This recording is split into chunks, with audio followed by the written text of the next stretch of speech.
রথের মেলায় গেছিলাম, আর এই কোনো মেলায় যে চপ বিক্রি হয় আমি এই প্রথম দেখলাম। হাই এভরিওয়ান, এই দেখো রেডি হয়ে গেছি আর আজকে যাচ্ছি রথের মেলায়। এই দেখো আমি আমার বাবু তিনজনেই যাচ্ছি। এই দেখো আর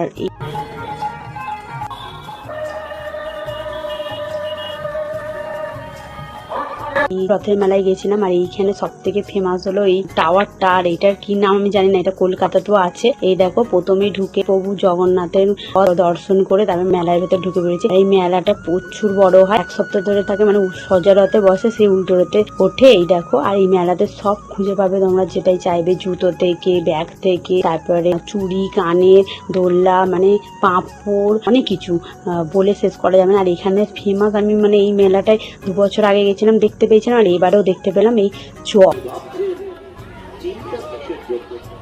মানে কোনো মেলায় যে চপ বিক্রি হয় আমি এই প্রথম দেখলাম। এই দেখো, আর জানো তো এমনি দোকানে যে জিনিসটা বিক্রি হয়, মানে ওখানে মেলাতে বেশি দ্বিগুণ দাম নেয়, তাও আমি কিছু কেনাকাটিও করি না। আমি বেশিরভাগ মেলাতে কেনাকাটি করি না। এই দেখো, তাও আমি 2টো রাবার ব্যান্ড আর একটা ক্লিপ কিনেছিলাম, আর আমার ছেলে এই দোলনাটা চেপেছিল। আর আমার ছেলে না একটু বুঝদার আছে, মেলাতে গিয়ে অত বায়না করে না। মেলা থেকে বাইরে বেরিয়ে ফুচকা খেয়ে নিচ্ছি, আর কিছু খাওয়া হয়নি, ফুচকা খেয়ে বাড়ি চলে এসেছি। আর রাস্তাতে আইসক্রিম কিনে দিয়েছিল।